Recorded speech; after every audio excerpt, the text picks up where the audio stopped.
Hi guys, Mrs. Davis here. I am so excited to start reading to you the novel study that I had planned for the end of our year called Refugee by Alan Gratz. So today I'm going to start reading to you chapters 1 through 3 with our three main characters that the story is going to be about. Our first character is Yosef, and then we have Isabel, and then we have Mahmoud. Today I'm going to start reading with chapter 1 on Yosef, and this takes place in Berlin, Germany, 1938. Crack! Bang! Yosef Landau shot straight up in bed, his heart racing. That sound, it was like someone had kicked the front door in, or had he dreamed it? Yosef listened, straining his ears in the dark. He wasn't used to the sounds of this new flat, the smaller one he and his family had been forced to move into. They couldn't afford their old place, not since the Nazis told Yosef's father he wasn't allowed to practice law anymore because he was Jewish. Across the room, Yosef's little sister Ruth was still asleep. Yosef tried to relax. Maybe he'd just been having a nightmare. Something in the darkness outside his room moved with a grunt and a scuffle. Someone was in the house.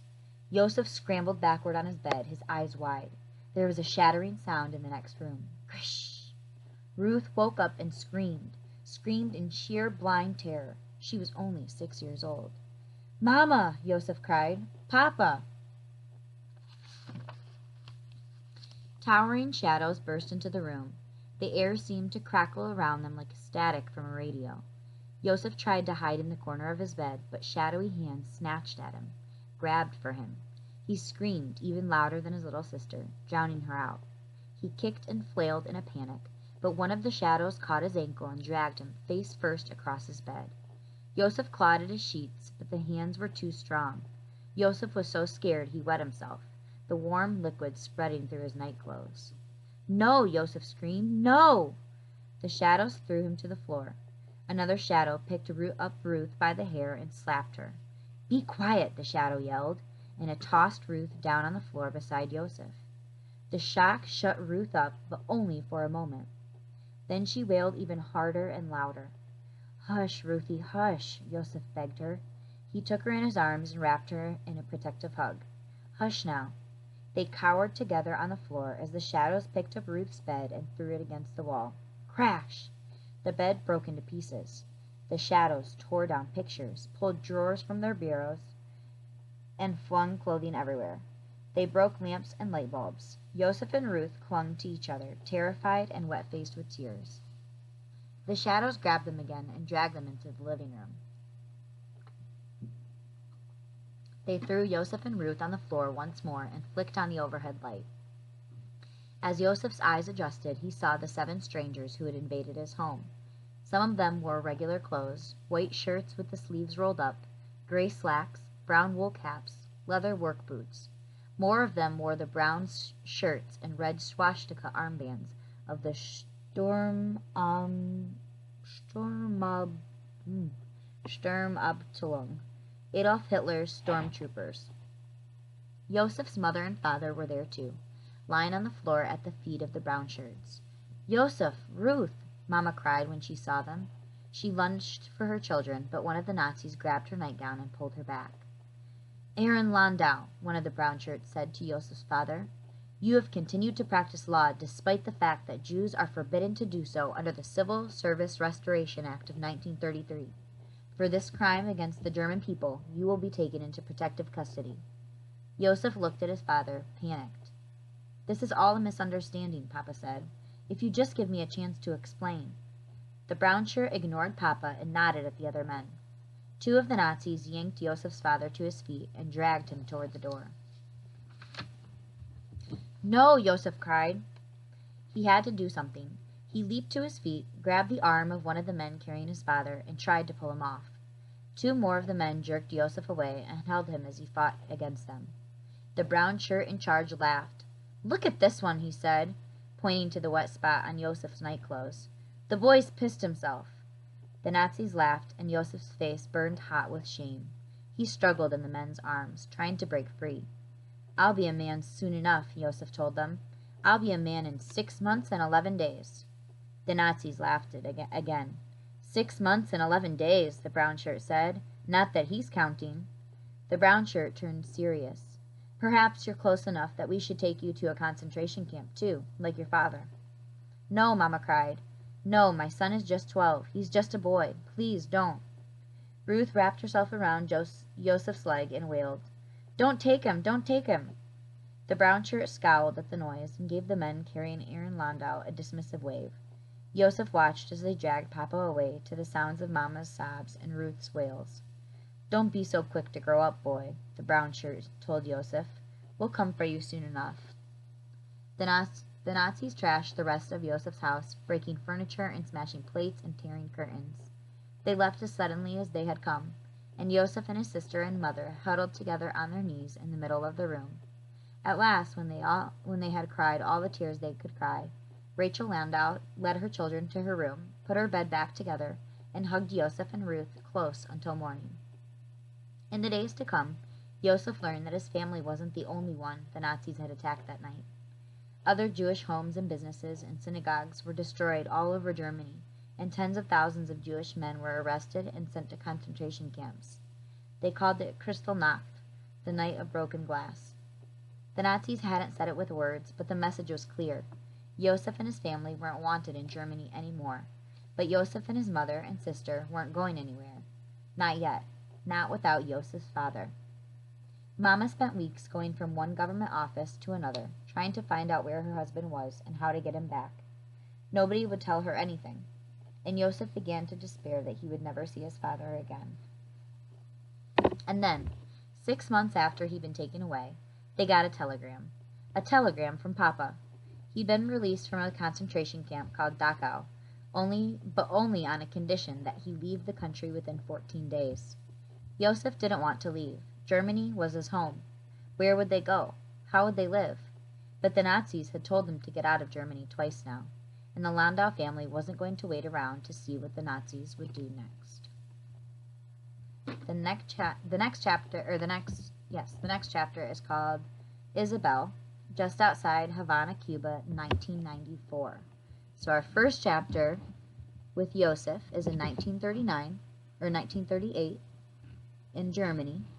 Our second chapter is starting with Isabel in Cuba in 1994. So notice the difference in the years and notice the different locations. Isabel. It took only 2 tries to get the scrawny calico kitten to come out from under the pink cinderblock house and eat from Isabel Fernandez's hand. The cat was hungry, just like everyone else in Cuba, and its belly quickly won out over its fear. The cat was so tiny it could only nibble at the beans. Its tummy purred like an outboard motor, and it butted its head against Isabel's hand in between bites. "You're not much to look at, are you, kitty?" Isabel said. Its fur was scraggly and dull, and Isabel could feel the cat's bones through its skin.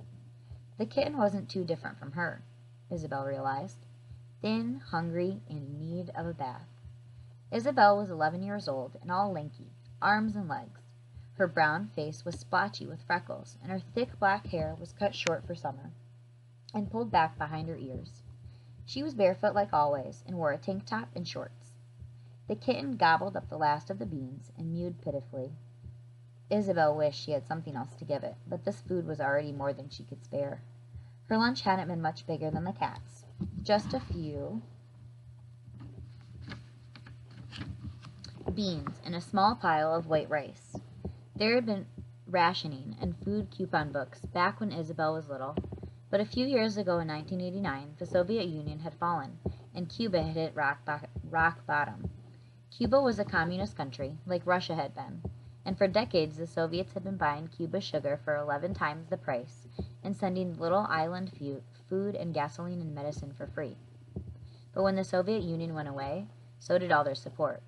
Most of the farms in Cuba grew only sugarcane. With no one to overpay for it, the cane fields dried up, the sugar refineries closed, and people lost their jobs. Without Russia's gas, they couldn't run the tractors to change the fields over to food, and without the extra food, the Cuban people began to starve. All the cows and pigs and sheep had been slaughtered and eaten. People had even broken into the Havana Zoo and eaten the animals and cats, like this little kitten had ended up on dinner tables. But nobody was going to eat this cat. You'll just be our little secret, Isabel whispered. Hey, Isabel, Yvonne said, making her jump. The cat skittered away underneath the house. Yvonne was a year older than Isabel and lived next door. He and Isabel had been friends as long as she could remember. Yvonne was lighter skinned than Isabel, with curly dark hair. He wore sandals, shorts, a short-sleeved button-down shirt, and a cap with a fancy letter I on it, the logo of the Havana baseball team, the Industriales. He wanted to be a professional baseball player when he grew up, and he was good enough that it wasn't a crazy dream. Yvonne plopped to the dusty ground beside Isabel. Look, I found a bit of dead fish on the beach for the cat. Isabel recoiled at the smell, but the kitten came running back, eating greedily from Yvonne's hand. She needs a name, Yvonne said. Yvonne gave names to everything. The stray dogs who wandered the town, his bicycle, even his baseball glove. How about Jorge? Or Javier? Or Lazario? Those are all boy names, Isabel said. Yes, but they're all players for the Lions, and she's a little lion. The Lions was the nickname of the Industriales. Yvonne, his father called from next door. I need your help in the shed. Yvonne climbed to his feet. I have to go. We're building a doghouse, he said, before sprinting away. Isabel shook her head. Yvonne thought he was being sneaky, but Isabel knew exactly what he and his father were building in their shed, and it wasn't a doghouse. It was a boat to sail to the United States. Isabel was worried the Castillos were going to get caught. Fidel Castro, the man who ruled Cuba as president and prime minister, wouldn't allow anyone to leave the country, especially not to go to the United States, El Norte, as Cubans called it, the North. If you were caught trying to leave for El Norte by boat, Castro would throw you in jail. Isabel knew that because her own father had tried and had been thrown in jail for a year. Isabel noticed her father and grandfather heading down the road toward the city to stand in line for food. She put the little kitten back under her house and ran inside for her trumpet.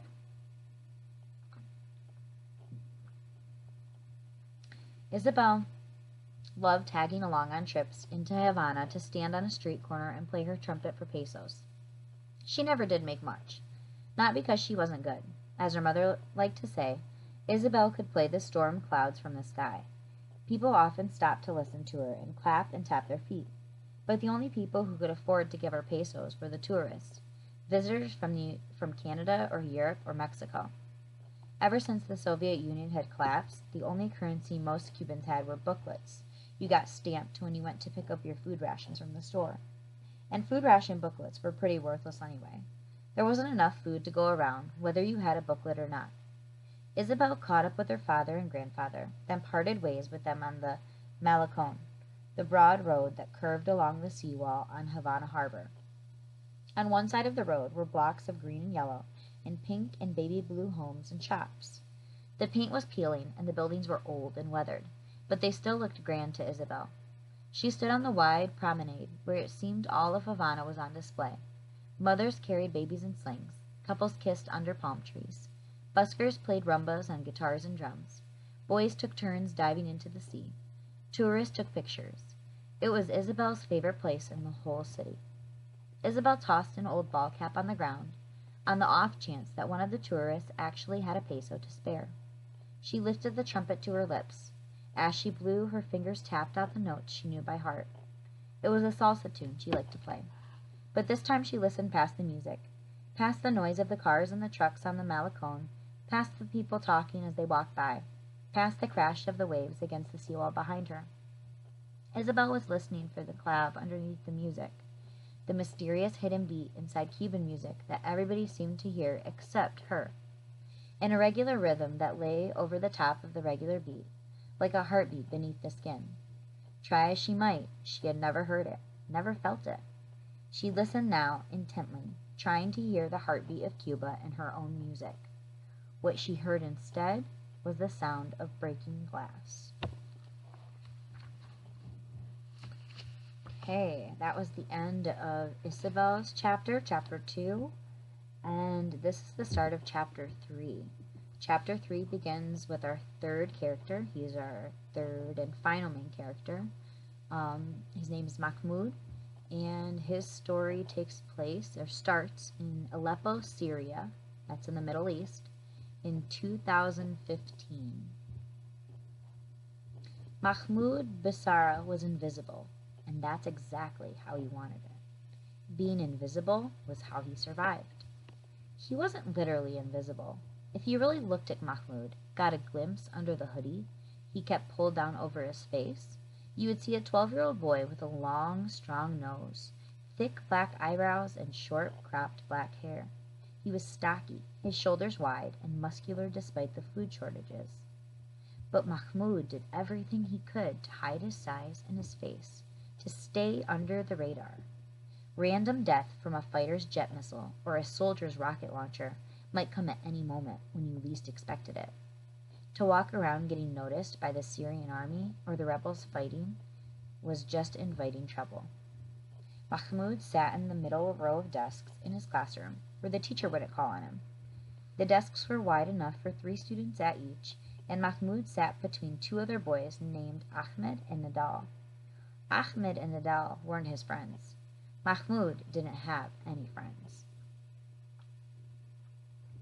It was easier to stay invisible that way. One of the teachers walked up and down the hall, ringing a handbell, and Mahmoud collected his backpack and went to find his little brother, Walid. Walid was 10 years old and 2 grades below Mahmoud in school. He too wore his black hair cropped short, but he looked more like their mother, with narrow shoulders, thinner eyebrows, a flatter nose, and bigger ears. His teeth looked too big for his head, and when he smiled, he looked like a cartoon squirrel. Not that Walid smiled much anymore. Mahmoud couldn't remember the last time he'd seen his brother laugh, or cry, or show any emotion whatsoever. The war had made Mahmoud nervous, twitchy, paranoid. It had made his little brother a robot. Even though their apartment wasn't far away, Mahmoud led Walid on a different route home every day. Sometimes it was the back alleys.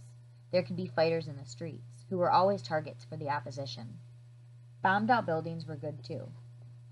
Mahmoud and Walid could disappear among the heaps of twisted metal and broken cement, and there were no walls to fall in on them if an artillery shell went whizzing overhead. If a plane dropped a barrel bomb, though, you needed walls. Barrel bombs were filled with nails and scrap metal, and if you didn't have a wall to duck behind, you'd be shredded to pieces. It hadn't always been this way. Just 4 years ago, their home city of Aleppo had been the biggest, brightest, most modern city in Syria, a crown jewel of the Middle East. Mahmoud remembered neon malls, glittering skyscrapers, soccer stadiums, movie theaters, museums. Aleppo had history too, a long history. The old city at the heart of Aleppo was built in the 12th century, and people had lived in the area as early as 8,000 years ago. Aleppo had been an amazing city to grow up in. Until 2011, when the Arab Spring had come to Syria. They didn't call it that then. Nobody knew a wave of revolutions would sweep through the Middle East, toppling governments and overthrowing dictators and starting civil wars. All they knew from images on TV and posts on Facebook and Twitter was that the people in Tunisia and Libya and Yemen were rioting in the streets, and as each country stood up and said enough, so did the next one and the next one, until at last the Arab Spring had come to Syria. But Syrians knew protesting in the streets were dangerous. Syria was ruled by Bashar al-Assad, who had twice been elected president when no one was allowed to run against him. Assad made people who didn't like him disappear forever. Everyone was afraid of what he would do if the Arab Spring swept through Syria. There was an old Arabic proverb that said, "Close the door that brings the wind and relax." And that's exactly what they did. While the rest of the Middle East was rioting, Syrians stayed inside and locked their doors and waited to see what would happen. But they hadn't closed the door tight enough. A man in Damascus, the capital of Syria, was imprisoned for speaking out against Assad. Some kids in Dara, a city in southern Syria, were arrested and abused by the police for writing anti-Assad slogans on walls. And then the whole country seemed to go crazy all at once.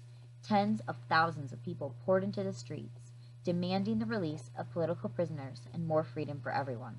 Within a month, Assad had turned his tanks and soldiers and bombers on the protesters, on his own people, and ever since then, all Mahmoud and Walid and anyone else in Syria had known was war.